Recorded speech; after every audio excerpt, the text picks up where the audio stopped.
భువనగిరి సభకు జోరుగా ఏర్పాట్లు. టీఆర్పీ కార్యకర్తల్లో నూతనోత్సాహం. ఏర్పాట్లను పరిశీలించిన సభ ఇన్ఛార్జ్ వట్టే జానయ్య యాదవ్, రాష్ట్ర నలుమూలల నుంచి వేలాదిగా తరలిరానున్న ప్రజలు ఎలాంటి అసౌకర్యాలు కలగకుండా చర్యలు, రాజ్యాధికార సమరబేరిని విజయవంతం చేయాలి. రంగారెడ్డి జిల్లా నాయకుల విస్తృత ప్రచారం అని చెప్పేసి ఒక వార్త కనిపిస్తూ ఉంది. రాష్ట్ర వ్యాప్తంగా ఇవన్నీ కూడా నడుస్తూ ఉన్నాయి. రాష్ట్ర నాయకత్వం మొత్తం కూడా అక్కడ భువనగిరి ఏదైతే జూనియర్ కాలేజ్ ఉందో గవర్నమెంట్ జూనియర్ కాలేజ్ గ్రౌండ్లో మొత్తం కూడా అన్ని కూడా పరిశీలిస్తూ ఉన్నారు నాయకులు. వట్టే జానయ్య యాదవ్ ఆధ్వర్యంలో. విషయం ఏంటంటే మొత్తం కూడా ఏర్పాట్లన్నీ పూర్తయిపోయినాయి. తర్వాత ఇంకోటి ఏంటంటే ప్రజలు కూడా మేము స్వచ్ఛందంగా మేము వస్తాం, 100% సభను సక్సెస్ చేస్తాం, ఎందుకంటే మన కోసం మనం చేసుకున్నటువంటి పోరాటం ఇది, మేము ఇందులో భాగస్వాములు అవుతామని చెప్పేసి ప్రజలు కూడా అంటున్నారు. జూలై 5న భువనగిరిలో నిర్వహించనున్న రాజ్యాధికార సమరబేరి సభ ఏర్పాట్లు జోరుగా కొనసాగుతున్నాయి. బుధవారం సభ ఇన్ఛార్జ్ వట్టే జానయ్య యాదవ్ ఏర్పాట్లను పరిశీలించారు. సభావేదిక నిర్మాణం, పార్కింగ్, తాగునీరు, విద్యుత్తు, భద్రత, ప్రజల రాకపోకలకు సంబంధించిన పనులను పర్యవేక్షించారు.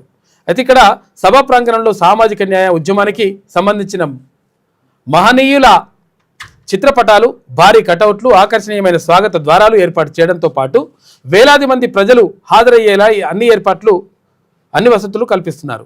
రాష్ట్రం నలుమూలల నుంచి వచ్చే కార్యకర్తలకు ఎలాంటి అసౌకర్యం కలగకుండా ప్రత్యేక ఏర్పాట్లు చేస్తున్నారు. ఇటు గ్రామాన ప్రచార యాత్రలు, తర్వాత సమావేశాలు, కరపత్రాల పంపిణీ, సోషల్ మీడియా ప్రచారం ద్వారా సభపై ఆసక్తి పెంచుతున్నారు. ఈ సభ టీఆర్పీ కార్యకర్తల్లో ఉత్సాహాన్ని పెంచుతోంది. ఈ కార్యక్రమంలో రాష్ట్ర క్రమశిక్షణ కమిటీ చైర్మన్ బందారపు నరసయ్య గౌడ్, ఉపాధ్యక్షులు ఎల్లబోయిన ఓదెల్ యాదవ్, మహిళా అధ్యక్షురాలు పటేల్ వనజాక్క, ఇటు మహిళా వర్కింగ్ ప్రెసిడెంట్ నీరజ గౌడ్, భువనగిరి జిల్లా అధ్యక్షుడు నరసింహులు, కొమిరిశెట్టి నరసింహులు, కార్యదర్శి ప్రవీణ్ రాజ్, బత్తిని మీనా, తర్వాత ఇటు శాలిని, వాసుదేవ్, సౌభాగ్య, వనజ, ఉషారాణి, వెంకటేశ్వర్లు, నగేష్, భిక్షపతి తదితరులందరూ కూడా పాల్గొన్నారు. రాజ్యాధికార సమరబేరికి సంబంధించి మొత్తం కూడా రెడీ అయిపోతుంది లెక్క.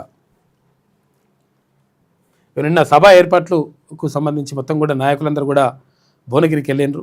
భువనగిరిలో సభా ఏర్పాట్లన్నీ కూడా పరిశీలిస్తూ ఉన్నారు. ఎక్కడికక్కడ మొత్తం కూడా పనులు అయితే మొత్తం నడుస్తున్నాయి కదా, కంప్లీట్ అయిపోయినట్టే దాదాపు. కాబట్టి ఇక సభ 5వ తారీఖు ఆదివారం నాడు జరిగేటువంటి సభకు మొత్తం రంగం సిద్ధమవుతుంది.